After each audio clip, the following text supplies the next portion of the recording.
Pemerintah tengah menggodok pembentukan Badan Penerimaan Pajak. Badan baru yang mengurusi administrasi pajak diharapkan memiliki kewenangan yang lebih besar untuk menyerap pendapatan lebih tinggi. Untuk membahas ini lebih lanjut, bersama kami di studio sudah hadir Direktur Transformasi Proses Bisnis Dirjen Pajak Kementerian Keuangan, Wahyu Tumakaka. Pak Wahyu, selamat malam. Selamat malam, Bung David. Ya, terima kasih sudah hadir, Pak. Pak, seperti yang sudah tadi saya bacakan bahwa Kementerian Keuangan tengah menggodok ini untuk merubah status Dijen Pajak menjadi badan pemerintah. Sebenarnya apa yang melatar belakang ini, Pak? Pertama saya mau komen dulu tentang kewenangan. Kewenangannya tax administration di dunia itu terbatas, ada limitnya undang-undang pajak.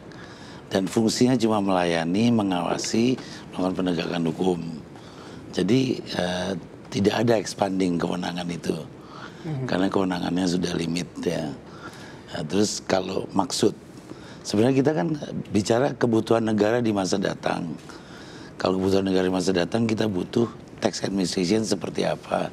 Itulah yang sedang dipikirkan oleh pemerintah sekarang ini.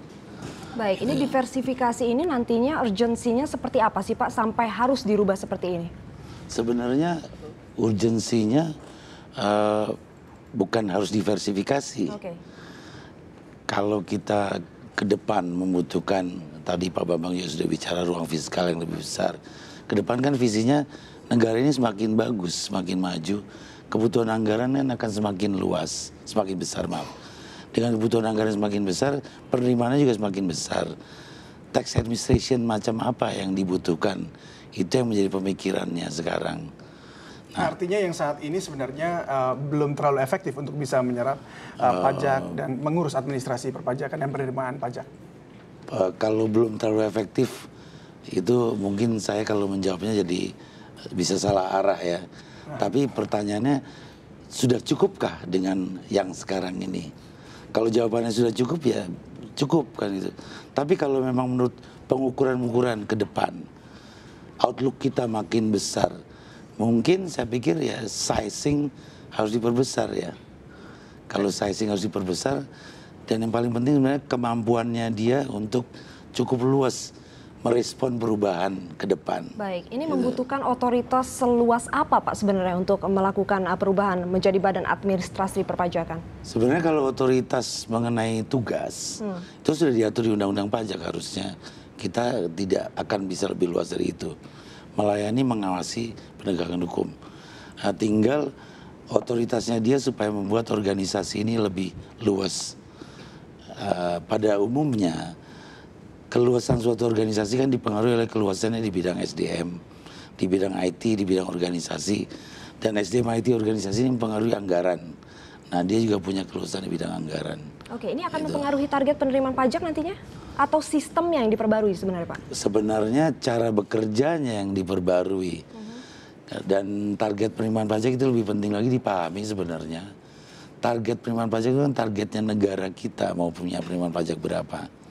Dan tidak bisa digunakan sebagai alat pengukur tax administration saja karena faktor-faktor lain kan banyak. Sekarang ini nanti dibicarakan bentuknya akan seperti apa nanti Pak? Kalau yang sudah dibahas oleh kementerian itu baru title kan, Badan Administrasi Pajak. Baru sampai di lingkungan Kementerian Keuangan diskusinya baru sampai itu. Ya. Tapi bentuk misalnya apakah dia badan atau kementerian ataukah semi autonomous body. Wacana di Dijen Pajak apa Pak?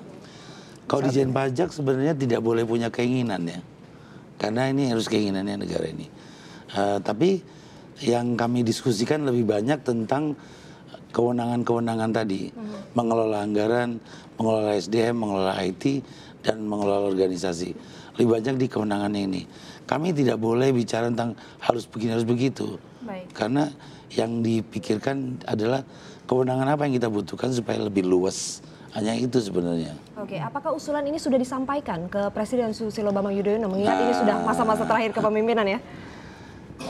Kalau diusulkan oleh Presiden, itu belum dalam pengertian membuat surat usulan gitu ya. Tapi Kementerian Keuangan kan sedang dalam proses transformasi kelembagaan. Satu elemen dari transformasi kelembagaan itu adalah mentransformasi administrasi perpajakan. Yang disasar 2019 itu terbentuk badannya, itu yang dijadi sasaran. Nah karena ini menjadi programnya Kementerian Keuangan, saya rasa dalam rapat kabinet pun menteri sudah pasti akan melaporkannya pada pimpinan negara. Lalu nantinya akan di bawah siapa ini Pak? Oh di bawah menteri atau di bawah presiden langsung gitu Iya. maksudnya ya. Ini pertanyaan yang politikal kan. Sebenarnya tidak penting di bawah siapa.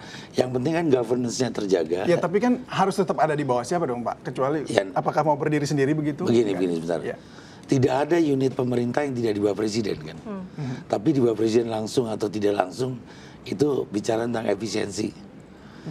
Yang penting dia efisien, efektif, dan governance-nya terjaga. Bagaimana kita harus punya yang jamin governance-nya, jamin efisiensinya, jamin efektivitasnya. Tapi Nanti secara pimpinan negara akan memutuskan begini. ya, Bapak kan expert, jadi mungkin Bapak lebih tahu seharusnya kira-kira seperti apa yang ditawarkan oleh Ditjen Pajak sendiri. Ditjen Pajak tidak Ya menawarkan. artinya sebagai yang didiskusikan Keuangan, kira-kira seperti apa? belum sampai ke situ. Belum sampai ke situ. Belum sampai ke Ya. Jadi baru title saja Pak, Iya. belum didiskusikan lebih lanjut. Belum, karena kita perlu mendalami ya undang-undang yang menyangkut badan ini. Kemudian administrability-nya, seberapa jauh kami mampu kelola. Kemudian efisiensinya, berapa costly, berapa biaya yang dibutuhkan. Kan aspek sosial politikal yang lainnya gitu. Oke, Jadi jika kan- dibandingkan dengan negara lain Pak, undang-undang yang sudah ada di dalam negeri, ini sudah bisa mendukung atau belum sebenarnya? Kalau mendukungnya sudah, tapi yang harus dicermati, kewenangannya administrasi perpajakan itu punya kewenangan undertaking ya, melaksanakan perintah undang-undang. Kalau undang-undangnya tidak menyebut badan administrasi perpajakan, nggak bisa dia berbuat. Undang-undang yang sekarang menyebutnya Direktorat Jenderal Pajak. Jadi harus ada perubahan supaya bisa punya kewenangan yang sesuai undang-undang. Oke, target apa Pak yang nantinya bisa dicapai dengan adanya perubahan ini? Saya kira yang paling harus dicapai adalah efektivitasnya. Oke.